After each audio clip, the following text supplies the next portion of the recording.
narishimye cyane igihe bambwiye tugende mu ngoro kwa data.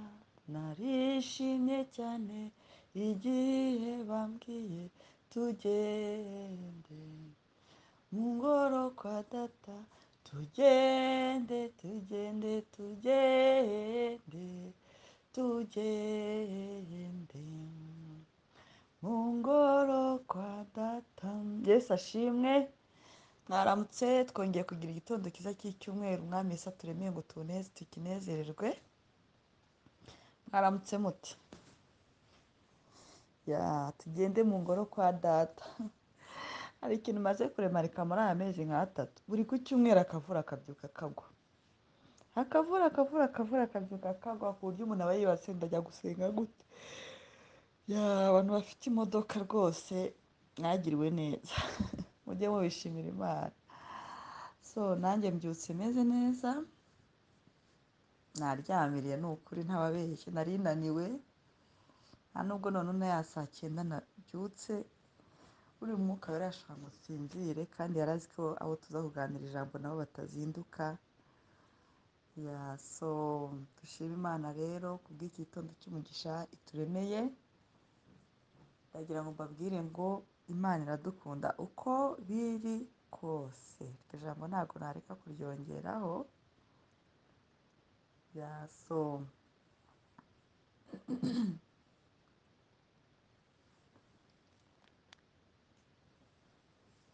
Data wa twese, Mana ikiranuka, Mana yo mu ijuru, Mana ihoraho, Mana yera, nongeye Mwami Yesu kuzana imitima yacu, ururimi rwacu n'imibiri yacu n'imitekerereze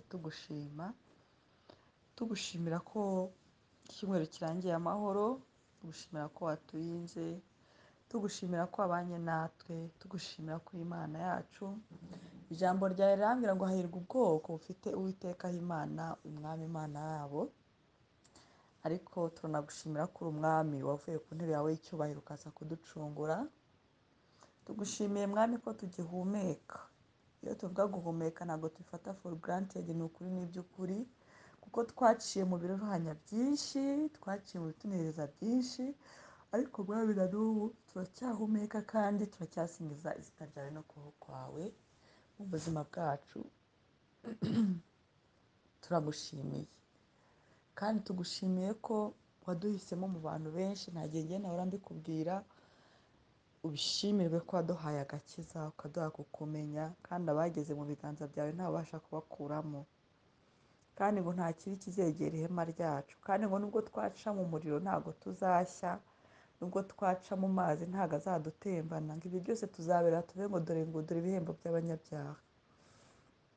Turagushimiye kuri ibyo byose, kandi tugushimiye ku byo uri gukora kano kanya amaso yacu atabasha kubona, kuko mwamuhora ukora, kandi tugushimiye no ku bizaza nabyo. Tugushimiye kandi komeza kurinda ubugingo bwacu mu biganza byawe, kandi tugushimiye Mwami komeza kutuganiriza no kudukunda no kutwitaho. Tugushimiye no kwita ku bantu bacu no mu byacu, wagize neza mu izina rya Yesu Kristo, amen. Yesu ashimwe. Yesu ashimwe. Gushima Imana ku byo kuturinda no kutwitaho ntabwo ari ibintu de passage, ntabwo ari ibintu biri aho, ni ibintu bifite agaciro.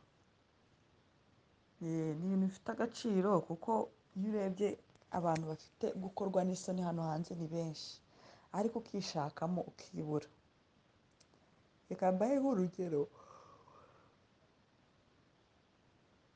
Kera wasangaga mfite agatima gahagaze mu byo ngiyemo byose, nkajya avuga ngo abana banjye, ugasanga ndahagaze umutima, ariko nza gusanga umwanzi yarabyabyuzinze, yarabyinjiye biba diabolike, ku buryo nta kintu nabashaga gukora, nta hantu nabashaga kujya, hahora mfite ubwoba. Ariko nza kuvuga ubundi ngewe iyo mpari nkora iki, nongeraho iki? Bibiliya iravuga muri Zaburi 122 ngo iyo atari Uwiteka urinze umurwa, ngo abarinzi barindira ubusa, ngo kandi iyo atari Uwiteka wubatse urugo, ngo abubaka urugo bubakira ubusa. No ku rugo ni uko, ntushobora kuvuga ngo ndahora ndinze urugo, ndahora ndinze umufasha twashakanye, umuparteneri wanjye ndahora mpangayitse, ibyo byose uruhira ubusa kuko icyo gihe uba warakuyeho Imana imbaraga ku buzima bwawe, Imana ibasha kukurindira. Sinkubwiye ngo tube inyora tuteye kwita ku byacu, ariko iyo ushyizemo akantu k'ubwoba kandi ubizi neza ko udashobora kubera ahantu icyarimwe, none se wajyana umwana ku ishuri ukamushyira muri interina ukamurebera, ukarebera umugabo, ukarebera ibyo umukozi akora, ukarebera ibyo mu kazi ngo bidapfa, wabera ahantu hose icyarimwe? Wakira amahoro mu mutima ukavuga uti Uwiteka niwe undindiye, niwe umbereye maso. So rero ntabwo twareka kubwira umwami Imana ngo turagushima kuri ibyo byose uba wakoze, kandi ntitwareka no kubwira Imana ngo turagushimira ko twabonye ifunguro ryo kurya. Hari igihe tubifata nk'ibisanzwe ariko hari abantu batabibona, icyo mucyibuke. Icyo ni ikindi. Hari n'ikindi kintu reka mbabwire, turashima Imana ko tutarwaye. Ntabwo mvuze ko twese tudafite uburwayi ndabyibuka umunsi umwe nigeze mbwira umwami Imana nti rero umwami Imana tugiye kugirana isezerano, ndamubwira nti uzandinde uburwayi bwatuma njya mporamo ikinini cya buri munsi. Umwami Imana ibyo bintu yarabyumviye. Satani ntabura kuntera utuntu dutuma wenda ndwara nkamara wenda nk'iminsi, ariko ndabwiye Imana ntuzandinde ubwo burwayi, kandi Imana yarabyumvise. Nayibwiye muri 2016 kugeza uyu munsi. Ndabyibuka ko niyo ngiye avuze ngo haje ibinini by'amarejime, iyo mbitekereje ko nzabinywa iminsi 3 mba mvuze reka da, ngaruye cya kintu mu buzima bwanjye, ndacyanze, reka nkomeze nibyibuhire. Imana nibona ko bikwiriye nzananuka cyangwa nzakora siporo, ibintu nk'ibyo. So rero iyo tuvuga gushima Imana mujye mubyumva, sibyo? Mujye mubyumva, ntabwo ari ibintu bipfa kuza ngo bitambuke aho ngaho gusa, tuba dufite byinshi dushima. So turakomeje rero n'amategeko y'umwami wacu Yesu Kristo. Mwarayarambiwe, tuzahindure, tuzabaze umwuka yaratubwire dusubire mu bitangaza no guhumurizanya. Ariko Bibiliya iravuga ngo Yesu aravuga ati nimumenye ijambo rizababatura. Buriya narababwiye ngo ibitangaza ntabwo bibaho buri munsi, ariko ijambo ry'Imana ryoza abantu buri munsi, rikora ibitangaza buri munsi. Ijambo ry'Imana rirabohora. Iyo wabohotse utangira kugira favor. Iyo wagize favor ibintu byose birijyana, birikora. Nta gitangaza kiruta kugira favor. Nta gitangaza kiruta kugira gute? Kugira favor y'Imana.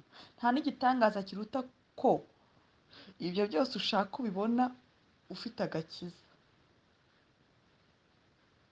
Hari agasitati ejo nabonye umuntu yari yashyizeho, umusaza ari kubwira umwana ngo mwana wanjye, ibyo uzajya ukora byose muri iyi si ujye ushyiramo agasengesho, kuko umuntu ntawamenya ngo ukuntu ibintu bihinduka. Ariko njyewe nabifashe, ntabwo nabyumvishe neza ukuntu yabivuze. Kuki bigomba kuba agasengesho? Kuki bitagomba kuba isengesho? Kuki Imana itagomba kurenya mu bintu byose tukayifata tukajya kuyishaka kuko ibibazo byatwishe, kuko mbese tukayiha agasaha kamwe? Oya, Yesu ajya avuga ati igihe kirageze yuko abasenga Data bamusenga mu kuri no mu mwuka. Mu mwuka ntabwo abana b'Imana tuvamo, duhoramo.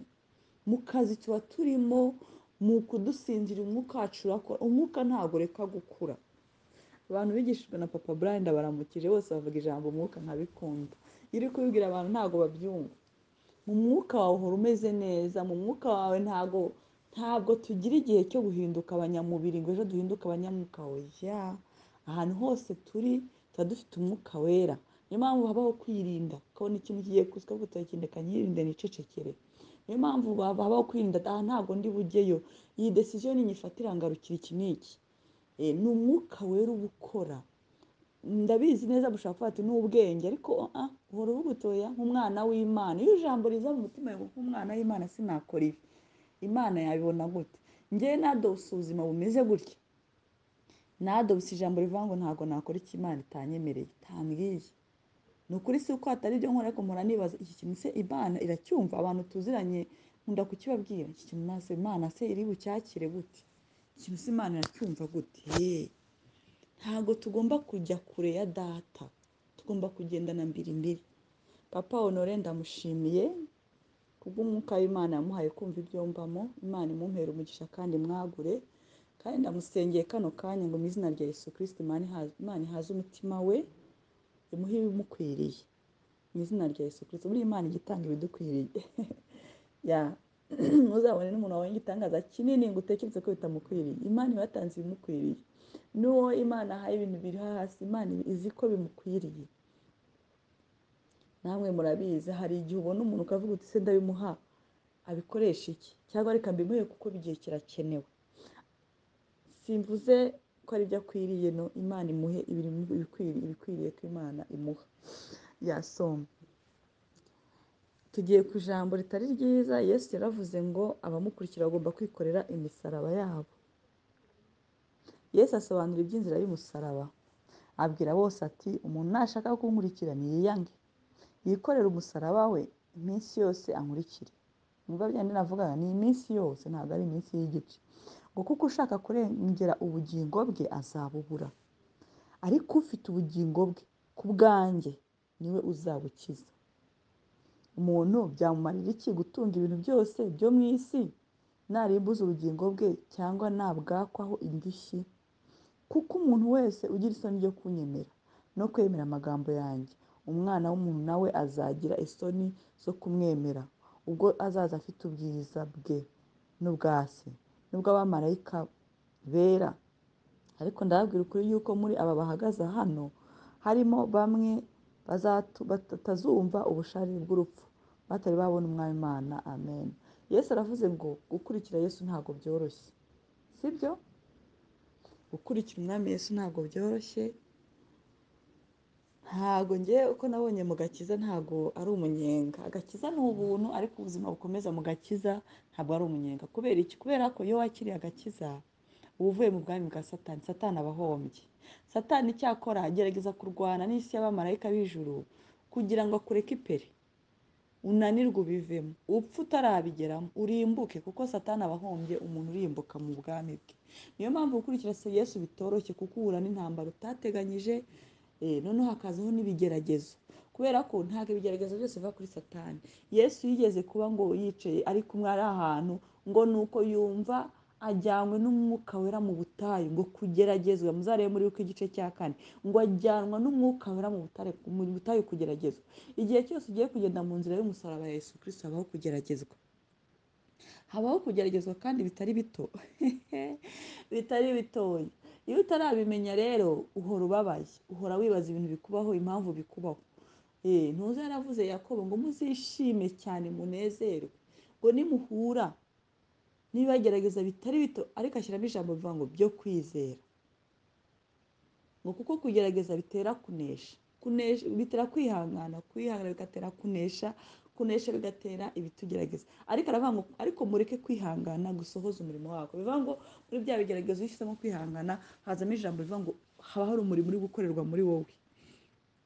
So rero ndabizi abantu bose bari muri no groupe hari periode tugeramo nk'abana b'Imana tukageragezwa.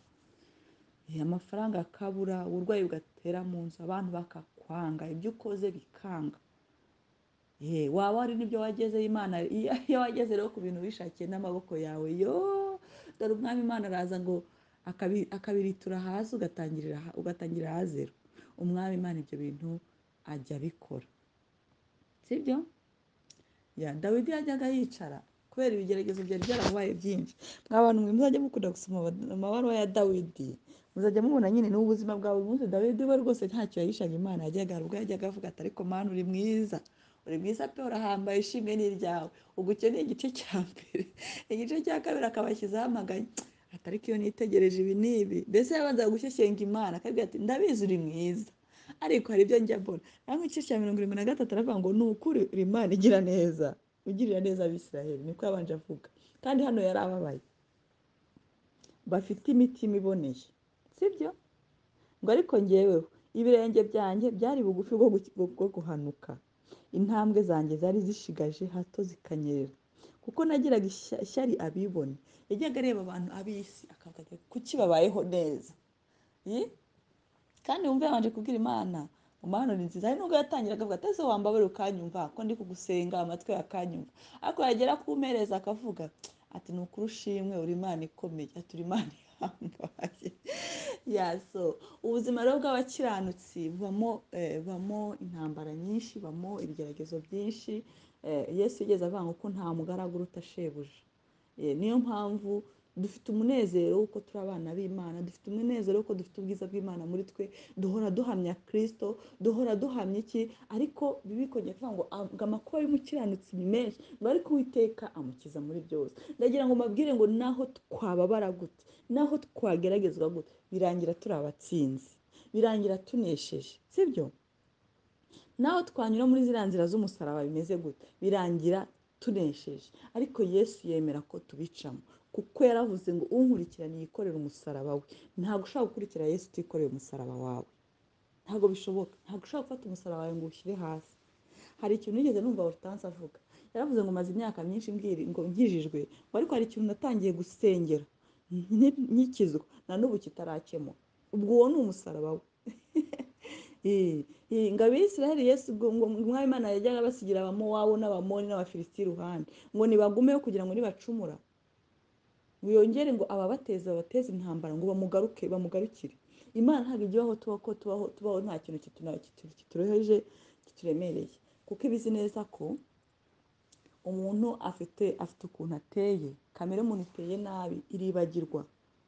Ariko se ubundi tubyumve, Satani yaguha amahoro gute uri munsi ye? Ntabwo bishoboka.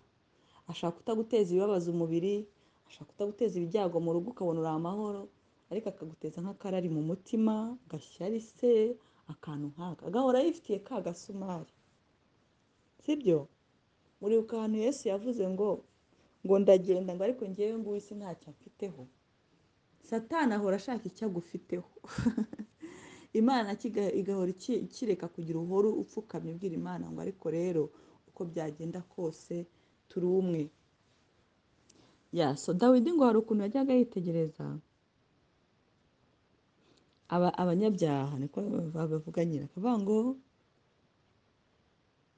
kuko nagiriraga ishyari abibone ubwo narebaga abanyabyaha baguwe neza. Iki kibazo nanjye njya nkibaza, cyavuga ariko Mana, abantu batakwitaho batazi niyo biva, babona amaviza buri munsi, bajya mu ndege buri munsi, bagenda mu mamodoka meza, babayeho neza vraiment. Simvuze ko abana b'Imana ibyo batabibona, ariko uzarebe umuntu udashaka kurazwa inshika no gusenga igitondo no kwiyiriza, mbese babandi babona ko twasaze, ni ukuri nta kintu na kimwe kibagoye. Dawidi arabyitegereza aravuga ngo kuko batababazwa no mu ipfa ryabo. Nese umuntu agiye gupfa, abantu baramugaragiye, afite amafaranga udashaka kubara, banze kumuvaho kuko yari afite icyubahiro, uwo muntu urumva mu ipfa rye yababazwa? Ngo ahubwo imbaraga zabo zirakomera, ngo ntibagira imibabaro nk'abandi, ngo ntibaterwa n'ibyago nk'abandi, ngo nicyo gituma ubwibone buba nk'urunigi mu majosi yabo. Ni ukuri nta kintu kibabaza nko kubwira umuntu iby'Imana ubirimo kandi wumva utanabivamo, bwacya mu gitondo ukamwaka 10,000. Ahita avuga ati ariko se bari abantu Imana basenga Imana ki? Niyo mpamvu Dawidi yavuze ngo bambara ubwibone mu majosi yabo. Iyo baturebye ubona twarataye umutwe, kandi nawe ukareba aho uri kwa Kristo ntiwavamo. Buriya hari umupasiteri wigeze avuga hariya muri Women, aravuga ngo hari urwego ugeramo no gucumura bikaba bitakunda. Ni ukuri. Uzi ko hari igihe ugeragezwa ukareba impande enye z'isi ugashaka icyo kibazo wagikemura ukabibura, kandi ukabura no gucumura ntiwacumura, ukabona n'inzira yo gucumura ntayuzi. Urumva urwego waba waragezemo, mpaka gutegereza umwami Imana uzagira gute, uzabyikorera.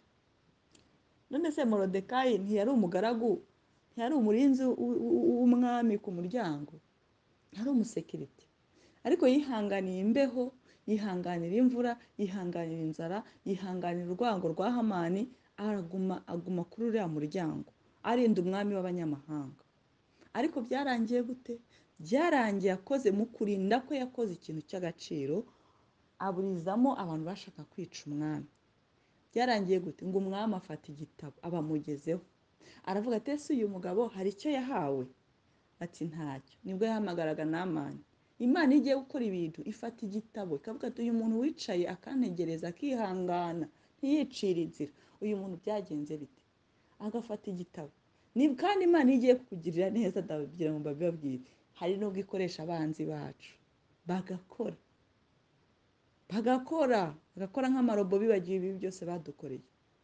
nigeze ndota ngo ntwite inda nini cyane, ariko nkajya mbona umuntu uri kunsunika ngo nzamuke amayesikariye mwite iyo nda, nkajya mbona ni umuntu wangiriye nabi imyaka yose yo kubaho. Ndavuga burya buriya Imana iri kukwigisha agakiza no kugerageza no kwihangana n'uru rugendo no gukomera, ariko sinzi niba ibikorera abantu bose, ngira ngo hari abantu Imana iba yarahisemo ngo inyuze muri urwo rugendo. Nahise mvuga wawe, ese burya wa muntu ungirira nabi ari kunsunikira mu mugisha, kuko gutwita inda nini cyane gutyo mu mugisha uba ugiye kubyara. Nabonaga ndi kurira amayesikariye mfashe kwa kundi umugore utwite abafashe mu mugongo, nawe ari kunsunikira inyuma ngo nyazamuka ayo mayesikariye, kandi ni umuntu nyanga uncirira ingoni umunsi ku wundi ngo mpfe n'abana banjye bapfe, ibintu nk'ibyo, umuntu ugeza ku rupfu. Nawe urebe rero, ese vuga burya kweri Imana abanzi bacu baba badusirikira mu migisha, icyo dusabwa no kwihangana. Namani nawe niwe watwaye Morodekayi ku ishevali amutembereza umurwa. Umwami yarabaje ngo mbese uw'umwami yishimiye akorerwa iki? Natwe rero muri urugendo rw'umusaraba wa Yesu Kristo twikoreye, igihe kimwe umwami Yesu Kristo azavuga ngo ese abankurikiye bazahabwa iki? Mwibuke ikintu, nubwo twikoreye imisaraba yacu, ariko mu bwami bwacu twe twikoreye imisaraba, turaruhijwe, Satani araturaniza, ariko ntitwibagirwe ko turi abami n'abatambyi bazima mu isi. Ntitwibagirwe ko dufite ubutware bwa Kristo, ntitwibagirwe ko dukubitwa ariko ntidupfe, ntitwibagirwe ko dufite otorite, ntitwibagirwe ko nitwe dufite n'ibiganza byo gukiza abarwayi, nitwe dutumye iyi si ubona imeze gutya ifite amahoro, agahenge k'umwuka rero ataraza, nitwe tubiteye. Ntabwo rero turiho gutyo gusa, n'ibyo byose bizaza, n'ibyo byose tubona dushaka bizaza.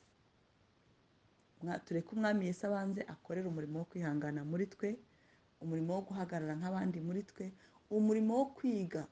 Tureke umwami Yesu abanza dukoreremo. Hari igihe bigeze kutubaza ngo ese turi kwiga, baratubaza ngo wahitamo ko umwami agukorera cyangwa agukoreramo cyangwa agukoresha?